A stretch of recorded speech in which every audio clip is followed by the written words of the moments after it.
What is up, Vancouver family? Hopefully you guys are doing well. I've been getting a bunch of requests to do another news update. I think a lot of small businesses and people are just in Vancouver are really looking forward to these positive updates on news rather than all the shit you see on regular news traditional stations. Without further ado, let's get started. Let's check it out. So this week it's going to be hot. We're getting 34 degrees, so as the last days of summer come to an end, hopefully you guys soak in the sun. Make sure you get the nice tan that we've all been looking for all year. And yeah, it should be a nice hot week. So soak it up, enjoy the beaches. Hopefully I see you guys at Kitts Beach and English Bay. Would be packed. And also, if you guys are looking to escape the cold when it starts to happen this Q4, you can fly to Hawaii, my favorite destination on earth other than Vancouver, of course, for a $375 round trip. So I was there before COVID, my family. It was amazing. Highly recommend it. I believe you can pick between landing in the Big Island, Kona, Kahulu, I've never been to this one, or Maui. So I highly recommend checking out Maui and then flying over to Kauai, which is my favorite.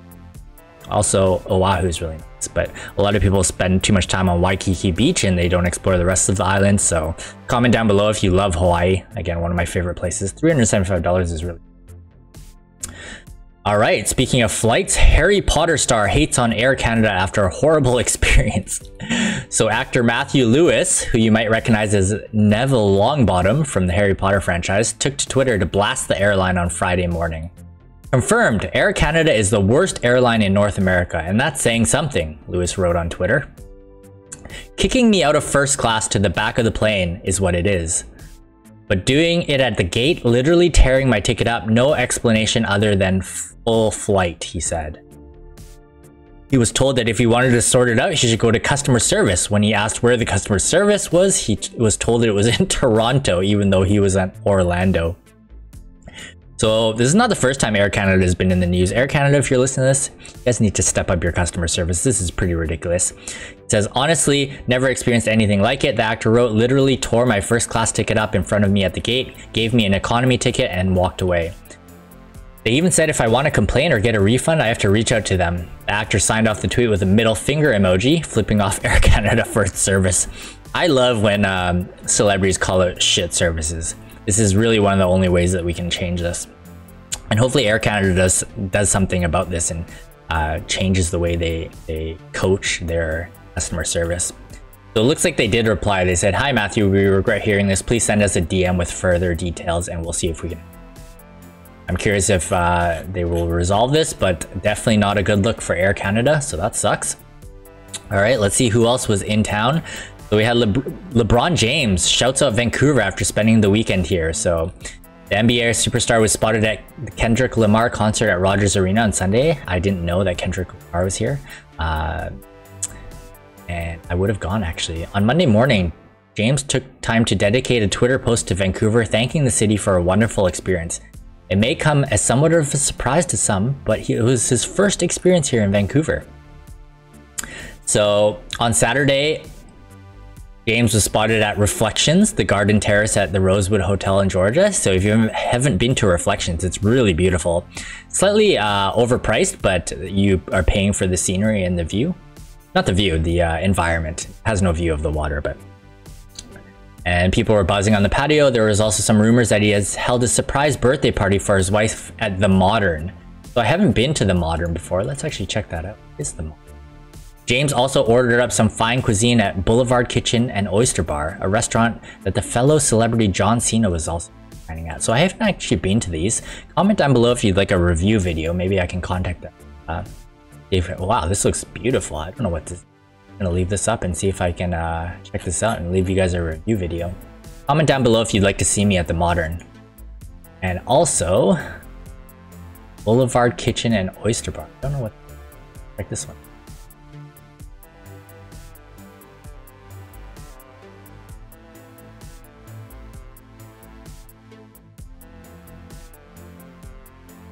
I've been to Rodney's Oyster Bar in Yaletown. That's really good.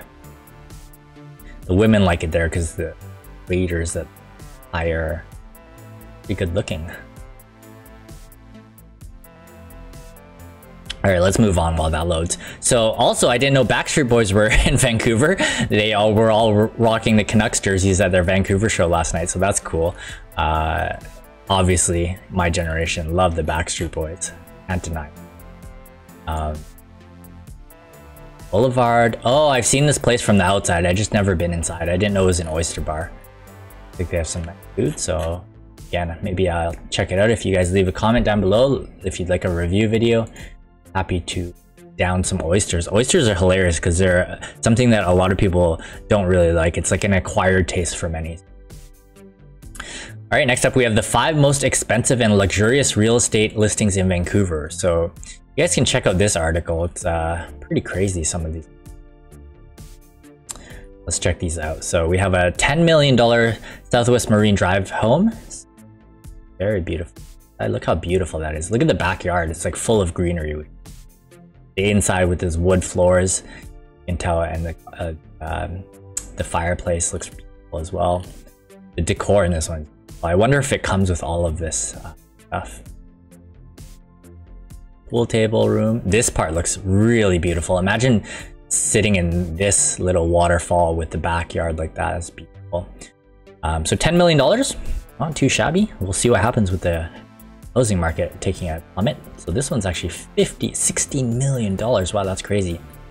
Look at the inside of this one. Beautiful. Kitchen. I'm gonna scroll down so you guys can take a look at this beautiful interior decorations. Wow, this one's $18 million. The first one looks like a bargain compared to these ones. I don't know the sizes. Oh, look at this bathroom. This is like an interior decorator's dream. Has a pool in the back. Okay, and this one's $34 million. Point Grey. So Point Grey is one of the most beautiful spots in Vancouver. If you've never taken a walk there, you guys should definitely check it out. A lot of expensive homes there.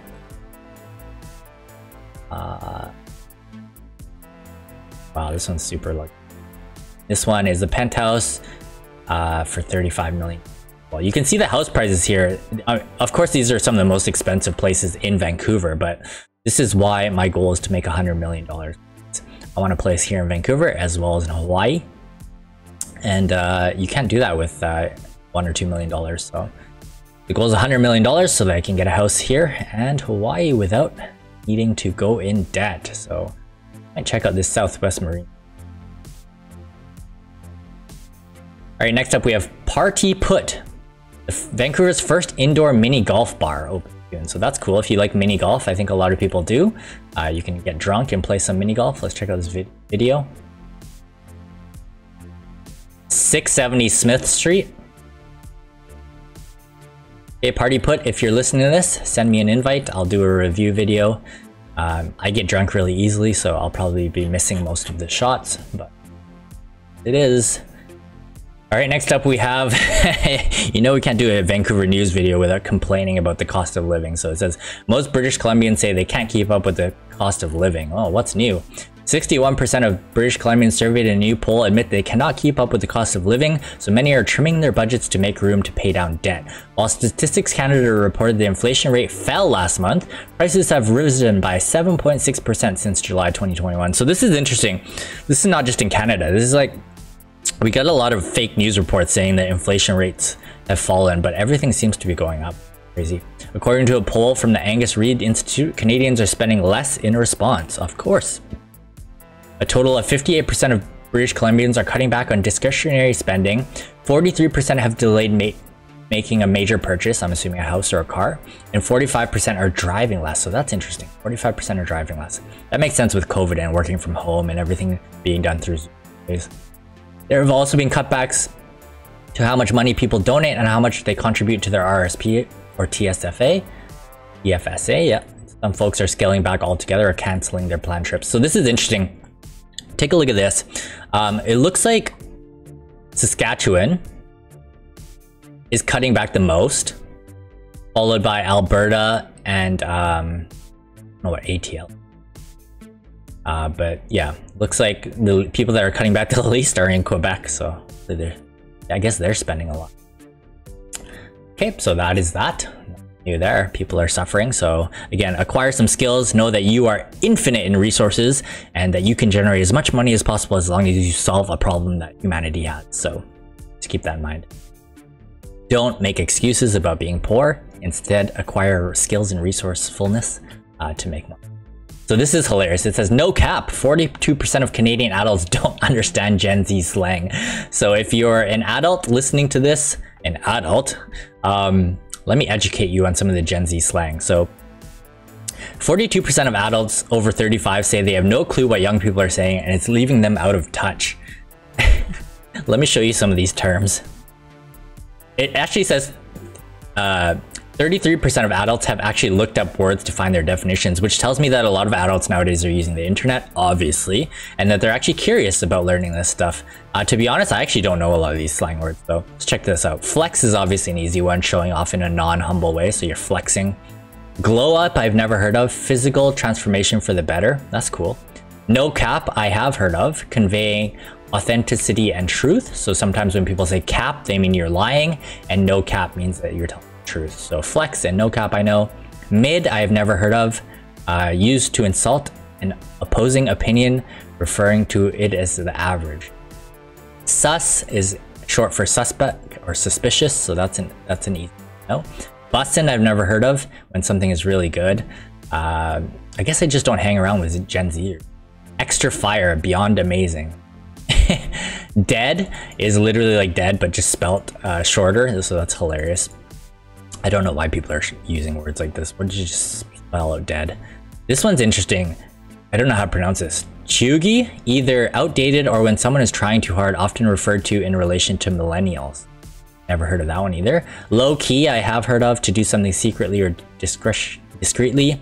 And then bet, I have heard of, an alternative way to say all right or okay, even though I don't use it. So let me know down in the comments which which one of these Gen Z terms you guys use the most. I think cap and no cap has been used a lot. Flex in or flex, obviously, but I don't know about the other ones. Next up, we have unsure about when and how much to tip. Here's the ultimate guide to gratuity. So if you guys want to know my opinion on tipping, I really think that most of the world don't really love the whole tipping thing when you compare like Europeans and stuff like that. A lot of their tips are built into the price already, which makes things a lot easier. There's also like some countries have the tax already built in. It's just easier. If you see something, it's like that's the price, you pay it and then split it up how you want to your servers or whatever. I just don't think tipping is just a weird experience.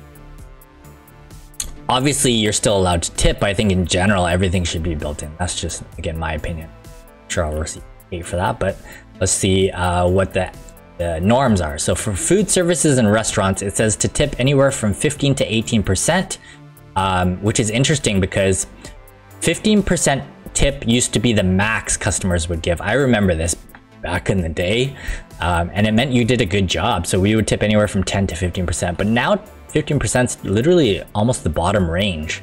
It's much closer to 18% and sometimes 20% depending on the location. So either people are just feeling more generous or understanding that some of these tips really help with this salary, low salaries, servers. And obviously if they do a good job, 20%'s a good tip for sure.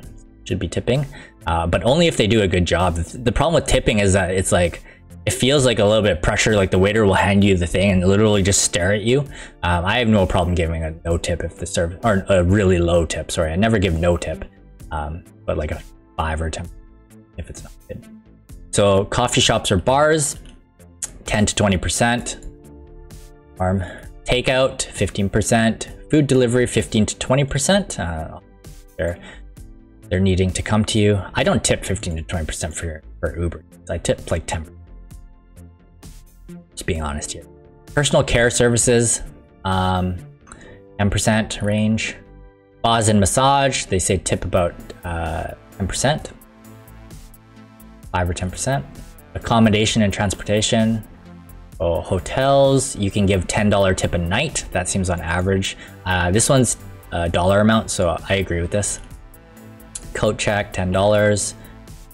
And blah blah blah. So let me know down in the comments what you guys think about tipping. If you're from European countries, I probably know your answer. Next up, we have 12 lavish menu items in and around Vancouver worth splurging on. So this is one that I'm really excited about. You guys really like the French video restaurant. I've been getting a lot of emails saying like I should do more review restaurants or reviews of restaurants. So I definitely will be doing that. And shout out to Lin Cafe for sponsoring that one. That was amazing. I definitely would love to check some of these out. So comment down below which of these restaurants you would like me to do a review video on, and maybe get in on it. So check this one out. C6 at Steveston's Pizza Co. So this is a pizza, looks like it has caviar all over it. C6 pizza from Steveston Pizza Co. is topped with heavy hitters. It's $850 for a pizza. Lobster ratatouille, Russian caviar, and white truffles, and tiger prawns. I would love to try this. I'll probably bring a crew if they decide to sponsor me for a video, but this looks amazing. I doubt there's many people buying this, but tomahawk steak at Elisa, pretty good as too. This is 50 ounces, so it's quite a big steak, $225, and you can get some risotto on the side for an extra $27. That looks pretty good. Have Northern Divine Caviar at Hawksworth. So I've been to Hawksworth, it's okay. Maybe I just ordered the wrong thing. It was rated one of Vancouver or Canada's top restaurants, but I think I've been twice. It was just okay, but maybe I'm ordering the wrong things. I would love to try this caviar though. $240 for this caviar plate. And then we have Yokozuna Omasake. So omasake is when the chef basically gives you what they want. It's kind of a chef special, $330 for 7 courses. Cool, I would love to try this as well. Japanese is my #1 nationality, followed by Italian. And I have been asking a lot of couch surfers what their favorite nationalities are, and typically it's Italian and Japanese as well. Some people say like Mexican and or Indian is a top one too, but Indian never makes me feel the best after I eat, especially at restaurants. All right, then we have another caviar one, Caviar Tower at Coast. I don't know which restaurant this is, but I think it's more than caviar, or this is the wrong picture. $325. And then we have Sazerac at the Kiefer Bar. I don't know what that is. Classic Sazerac cocktail. Oh, it's a cocktail. $90 cocktail. Wow. This one I will not be able to do, but I might be able to bring somebody that enjoys drinking. Seafood platter at Highs. So I've been to Highs before. It's pretty good. Seafood platter looks quite intense. $220. I guess it's the lobster that cost, but then we have another caviar at Gotham's. It's $165, so slightly less. Then a 50-ounce tomahawk again at the Boulevard. How much is this one? This one is $205. We have Italian caviar from Black and Blue, $450. Is this caviar or oh, it's tenderloin? Oh no, the tenderloins. The caviar is $450, so this one wins for the caviar price. We have Pate Negra de Belota at Chiapas. I'm probably butchering that. Finest cut of meat, $88. Seafood platter, and that's it. So there's a bunch of caviar, some steak, and I think the pizza takes the cake. I would love to try this $850 pizza. Again, let me know down in the comments which one you guys want me to try. Next up, we have Designer Deals, Vancouver luxury retailer host warehouse sale. So this is by Mine and Yours. So I believe Mine and Yours is a consignment store of luxury goods. Yep. So it's on now until September 5th. So you guys have a couple days to check this out. I'll show you some of the quote unquote deals. Look, you can get this $2,200 bag for only $1,500. Wow. So if you aren't part of those struggling British Columbians, you can pick up this lipstick purse. Now we have a Valentino bag for $600 only from $850. I wish the sales were 50% or more, but it is what it is. People are still spending a lot on stuff like that. I am definitely not a materialistic person, but I do have a luxury silk and wool scarf company you guys can check out called Scarflings. So here it says many British Columbians are still waiting for their ICBC rebate check. The rebate check is only $110, but there's still a lot of people waiting for it. They basically are giving this out to alleviate pressure from high gas prices, which soared over $2 per liter after the Russia-Ukraine war. So There's a bunch of people still waiting for this. It's actually a lot of money because they distributed 3.5 million. You just do the math, 3.5 million, 110. I don't know where that money came from. Obviously, it was printed out of thin air and money's not real, and this proves it. Here we have Vancouver named one of the top 10 happiest travel destinations in North America. Obviously, we're in North America, ranked number 1. This one I was surprised because Las Vegas took the cake. And when you see what they ranked it on, 9 factors: crime, safety, and pollution. I think Vancouver beats out Las Vegas for that, so I don't know why we're 3rd. Cost of domestic beers, maybe that's why we... But you look at things like outdoor activity, day trips, spas, and wellness centers, and overall happiness scores. I think Vancouver should be number 1. I don't know why Vegas scored so high. I just watched a walking tour of Vegas right now. It literally looks like Granville Street, like shitty, stinky, bunch of unhealthy people eating shitty food, but I'd be by it. Next up, we have tug workers strike strands cruise ship passengers in Vancouver's harbour. So this is at Canada Place. Looks like a cruise ship was stuck. They were supposed to depart on Sunday at 4:30, but they were still in the harbour as of 9:30 Monday. Because I guess they need tugboats to pull it back out, and since they are on strike, I think they're still trying to find a solution to this. So hopefully that really sucks. But I mean, I'm sure they compensated the people, and they won't complain if they have to spend an extra day in Vancouver. I mean, Vancouver's so beautiful, especially with the weather now, but kind of a weird experience with the tugboat workers, but it is what it is.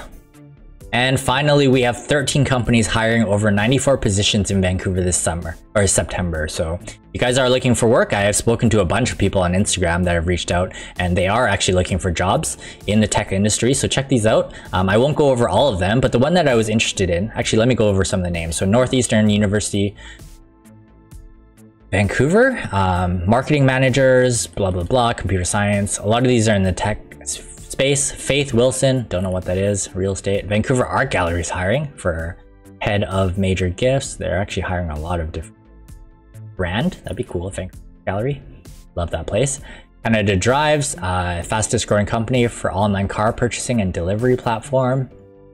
That's cool. You can see all the different things. E-commerce marketing specialist. Ooh, I might apply for that.